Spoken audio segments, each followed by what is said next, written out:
This video is part of a series intended to help citizens, members of the media, public officials, or anyone acting on their behalf to better understand Florida's exceedingly broad Public Records Act. These videos may be used by anyone and may be freely distributed without charge. I am not an attorney. I am not qualified, nor am I authorized to give legal advice to the public, so I don't. Any information provided by me in person, on video, or through fogwatch.org is readily available from the Florida First Amendment Foundation and the Florida Attorney General's Office of Open Government, as well as many other sources online.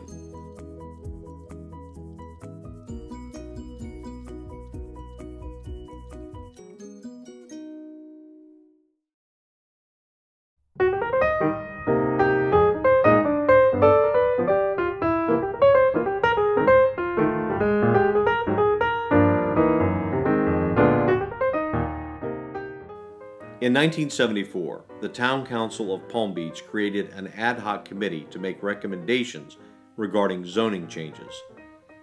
The Florida Supreme Court held that because some of the meetings conducted by the ad hoc committee were not publicly noticed, the decisions resulting from its recommendations were ab initio.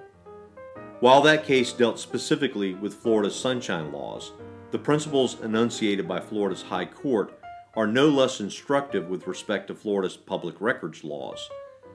Justice Adkins opined that Florida's open government laws should be construed so as to frustrate all evasive devices. In 1974, the city of Gainesville refused to allow a labor union access to a proposed budget. The city argued that because the budget was only a proposal and not the final budget, it was not subject to inspection. The First District Court of Appeal held that it is clear that proposals concerning the fire department's budget, which are made by a city employee in the normal course of conducting the city's business, are materials which are open to the citizens of this state for inspection. In 1976, Marcia Warden, a labor organizer, sought access to the names and addresses of employees of the St. Petersburg Junior College. Michael Bennett, the college president, refused Warden's access to those records. Bennett argued that the personal addresses of employees were private and therefore not subject to release, and that because Warden was seeking to organize employees of the college, she was not entitled to obtain the records. The Second DCA ruled that the Public Records Act does not direct itself to the motivation of the persons who seeks the records, and the purpose for which Warden sought these records was certainly not illegal. The fact that she intended to use them to help her in her labor organizing was irrelevant. The court went on to find that there is nothing in the Public Records Act that would intimate that a citizen's right to public records is conditioned upon first asserting the requester's intended purpose for seeking access to the records.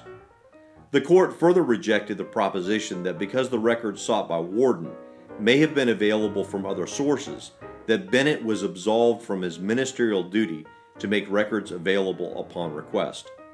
The court opined, the fallacy in this reasoning is that it presupposes that simply because the information contained in certain public records might be available from other sources, the person seeking access to these records must first show that he has unsuccessfully sought the information from these sources. The Public Records Act contains no such requirement. In 1977, Beatrice Browning, the city clerk of the city of Plantation, refused to permit Dennis Walton, a labor organizer, access to the personnel files of city employees. After Walton obtained a court order compelling Browning to release the records, Browning circulated a form to city employees wherein employees were invited to ask the city to make their personal records confidential.